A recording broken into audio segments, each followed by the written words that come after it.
بسم الله الرحمن الرحيم. الحمد لله رب العالمين، وصلى الله وسلم وبارك على المبعوث رحمة للعالمين نبينا محمد وعلى آله وصحبه أجمعين. Assalamu alaikum wa rahmatullahi wa barakatuh. We are still discussing the events that took place on the 6th year of Hijrah. And in that year, the Prophet ﷺ sent a military detachment led by Abu Ubaidah, Amir ibn al-Jarrah, may Allah be pleased with him. And he sent him to monitor and observe a route used by the people of Quraysh for the trading. So he just sent him there to see if they're using it or not, and the Muslims would be able to acquire such caravans, commercial caravans. When they went there, the Prophet ﷺ gave him only a small bag of dates. And there were 300 men. Imagine, 300 men with only a small bag of dates. And they went. They had no alternative. They had to obey the Prophet ﷺ, and they had their trust 100% in Allah the Almighty. They knew that Allah Azza wa Jal would not let them astray. They went, and every single day, Abu Ubaidah would give each soldier one date. And the companions asked those who were on that expedition, how did it suffice you? They said, well, it didn't, but we used to suck it like a child and drink water alongside with it, and this would suffice us from day till night. So one single date. And then the dates ran out. So they had to eat tree leaves. Whatever they found green on the ground, they would eat. And that is why this detachment is called Sariyatul Khabat, which is the leaves. And another name of it is Sayf al-Bahr. And they were so hungry that they had to slaughter 3 camels. And there were 300. So a camel for every 100. And then Abu Ubaidah told them not to do this anymore, because then this means that they would not have anything to travel on. And with the grace of Allah, they found, when they were close to the coast, a big whale on the shores of this coast. The story says that they stayed there, the 300 men, eating from that whale for a whole month. And it was so big that when they put the ribs of the whale, a man on top of a camel could easily go inside this place. So it was a very big whale. They had a lot of food from it, lots of meat, and they dried some of the meat and they took it back to the Prophet ﷺ, who himself ate from it. And we learn from this that whenever you have your full trust in Allah, Allah will not abandon you, never. But you have to have the full trust in Him. And also we learn from this that it is lawful for us to eat the food of the sea. There's no need to slaughter it. And even if it dies at sea, before you fish it, it is still permissible for us to eat. Now, after this, we move on to one great battle in Islam, not because of the number of soldiers and not because of the destination, but because of the events that took place alongside this great expedition. And this is known as Ghazwat Bani al-Mustalaq, the tribe of Bani al-Mustalaq, or Ghazwat al-Muraysi', and this is the name of a water, an oasis by the name of al-Muraysi'. This battle took place on the 6th year of Hijrah. Some say it took place in the 5th, and others say it took place on the 4th year of Hijrah. Each one gives his own interpretation and dates. And some scholars say this took place before the battle of Al-Khandaq, because Sa'd ibn Mu'adh was attending it. And as we know, Sa'd ibn Mu'adh died soon after Bani Qurayza, when he gave his verdict that they are to be killed, the warriors, and he died afterwards because he kept on bleeding until he died of the effect of that arrow that he was hit in the Battle of Khandaq. So whatever time it took place in, whether it's the 4th year, 5th year, or 6th year, the Prophet ﷺ went out 700 fighters. He went out to this area accompanied by hypocrites. On that particular expedition, they decided to come along with the Prophet ﷺ. He drew lots among his wives because he wanted to take only one, sallallahu alaihi wasallam, and Aisha's turn it was. So she went with the Prophet alayhi as-salatu was-salam. He went to Bani al-Mustalaq, and Bani al-Mustalaq are part of the tribe of Khuza'a. And if you recall, Khuza'a were on peace treaties with the Prophet ﷺ. And they were always allies of Islam.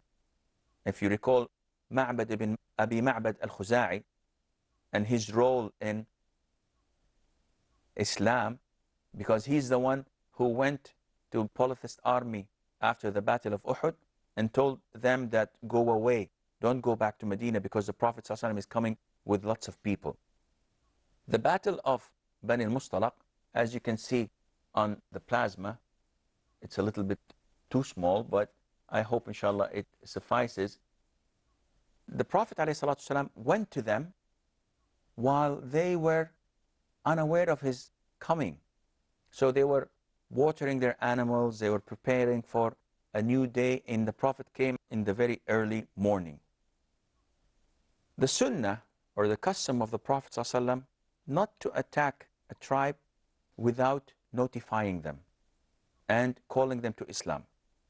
With Bani al-Mustalaq, it was a completely different story. First of all, because they were introduced to Islam before. He sent people to call them to Islam and they rejected it. And thirdly, because they were enemies of Islam. They themselves, from the tribe of Khuza'a alone, they went and fought with the Ahabish, the army of Ahabish, who came to attack the Muslims in the Battle of Uhud. So they were enemies of Islam. And that is why the Prophet ﷺ did not give them a warning as he usually did. And they were attacked. Stories say that a number of their soldiers were killed. Some say 10, some say more, some say less. And they managed to gather from them 2,000 camels. And this is the beauty of this battle. And 5,000 sheep. You're talking about a lot of cattle. And they enslaved 200 families from them, as they were the enemies of Islam. And the Prophet ﷺ, he spent 1 full month on that expedition. Near the water of the Muraisi', one incident took place, and this incident was utilized by the hypocrites. As they were resting near this water and filling their water bags and watering their animals and drinking themselves, washing, one boy, a worker, a laborer belonging to al-Muhajirin, the migrants, had a small quarrel with another boy who worked for al-Ansar. And they quarreled a little bit, so each one went back to his people and called them to fight. The boy from the Muhajirin said, "Oh, Muhajirin, come to my aid and assistance." And the boy from al-Ansar said, "Oh, Ansar, come to my aid and assistance." And both parties came. And this is where Satan is. the hypocrites started provoking this side and that side and trying to put fuel to the fire. I believe that we have a short break. Stay tuned, inshallah. We will be right back.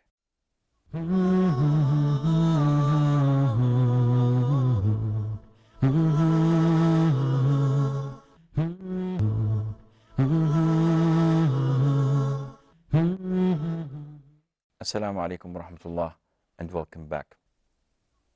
The hypocrites always have a role in provoking problems, in causing fitna among the Muslims.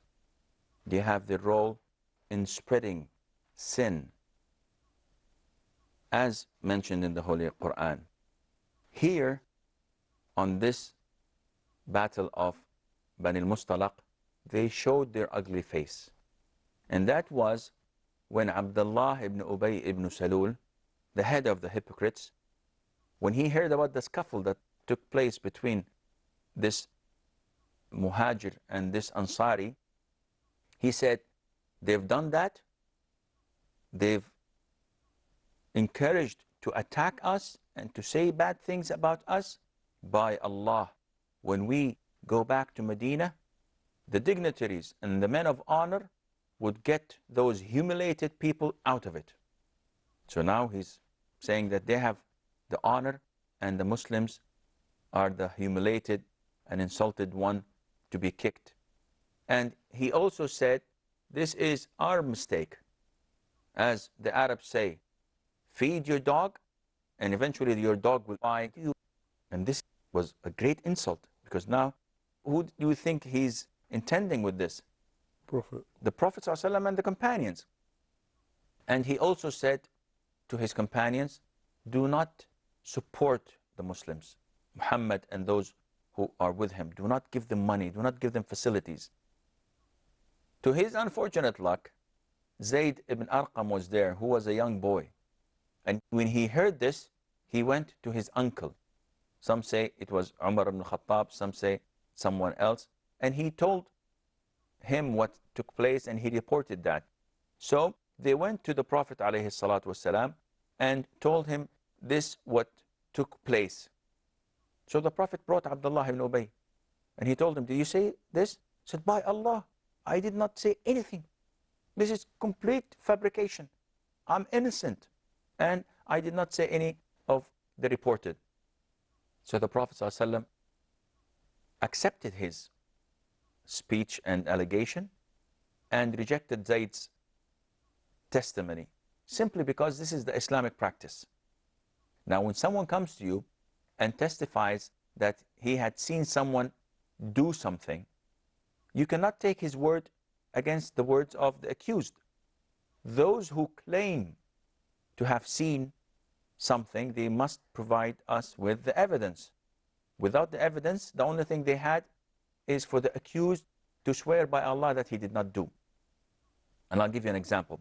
If, for example, I come and claim that I lent Abdullah 100 riyals, and I go to the judge and I say, I want my money back.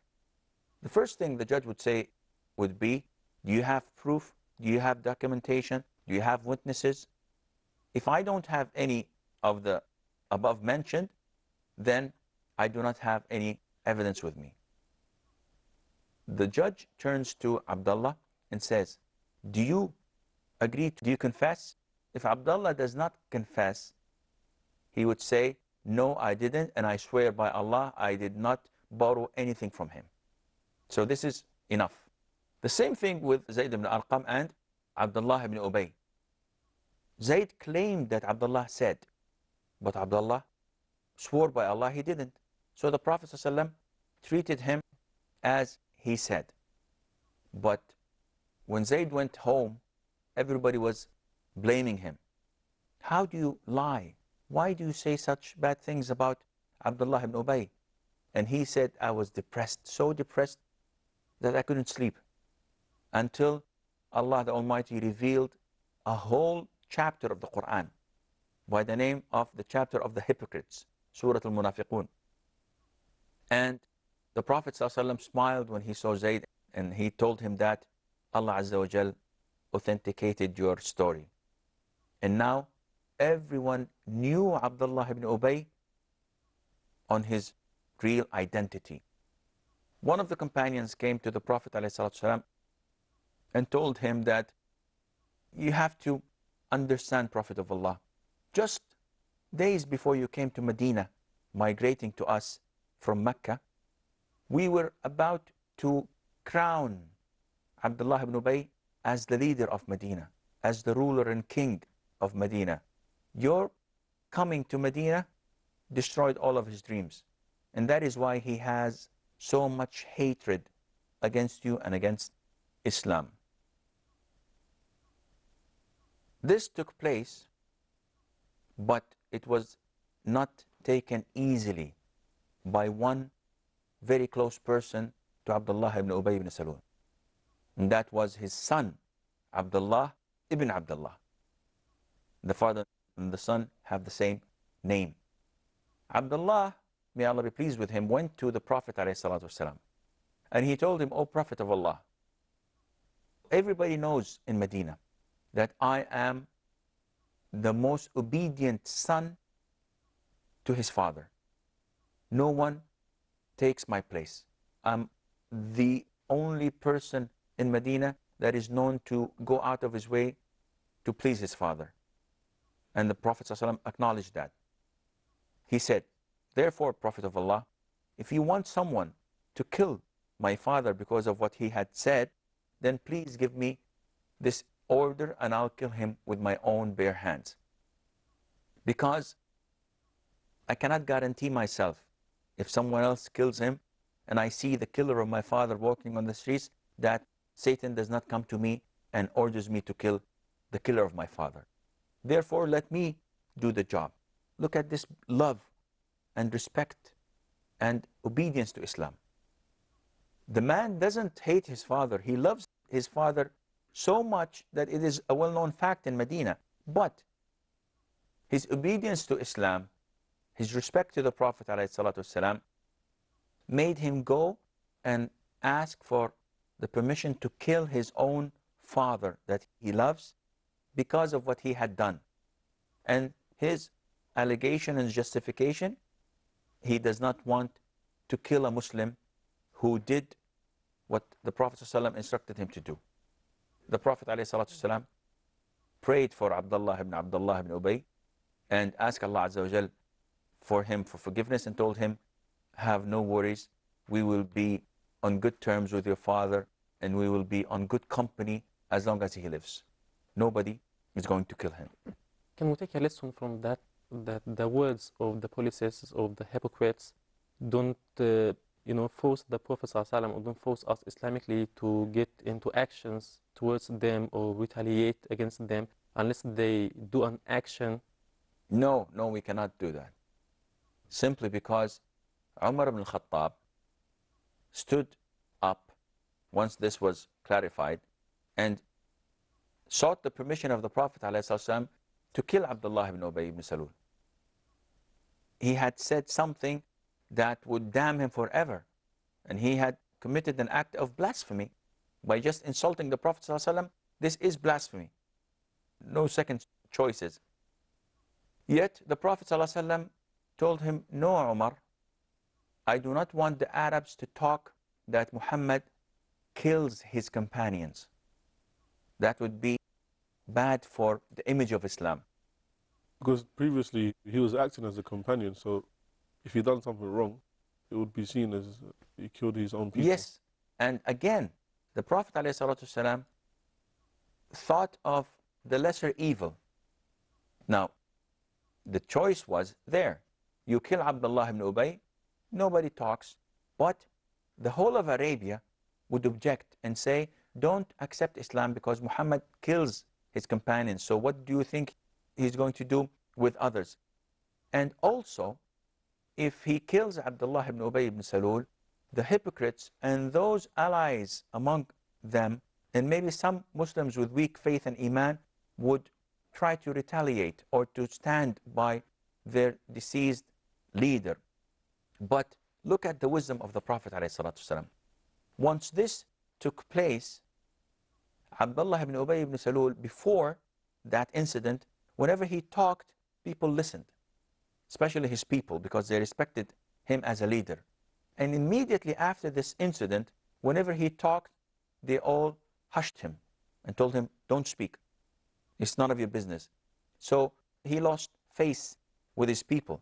Trustworthy. And this shows you that the Prophet's wisdom ﷺ was on its right, and his decision was completely correct and in its place.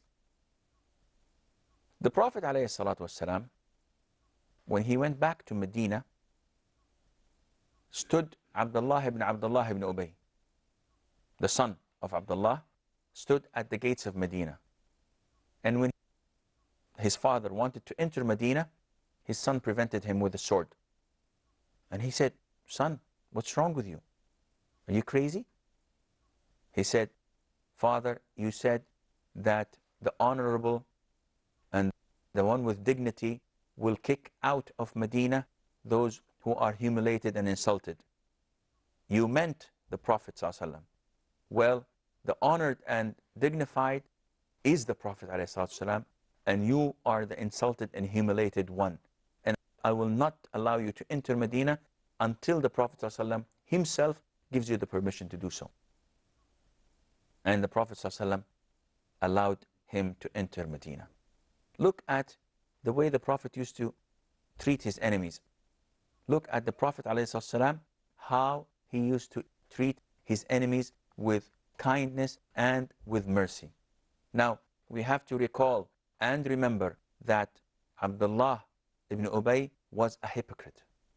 And though he was a hypocrite, the Prophet ﷺ used to go out of his way so that he might like and accept Islam as a real Muslim. To the extent that even when he died, the Prophet ﷺ took his shirt and he gave them so that he would wear the shirt before he was buried.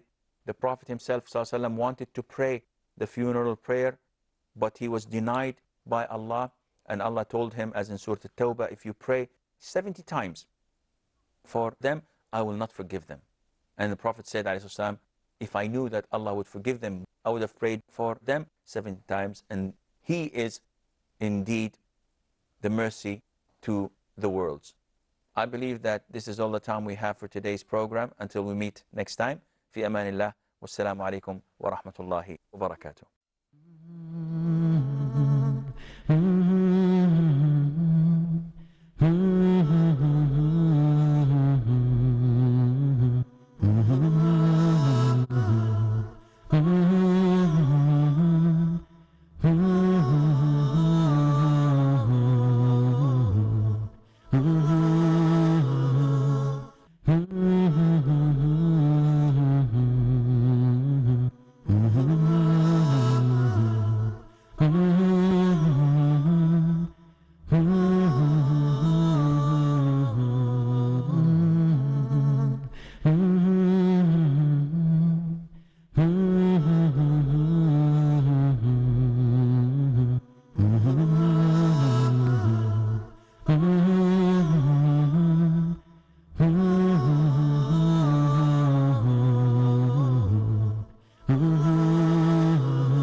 To his claim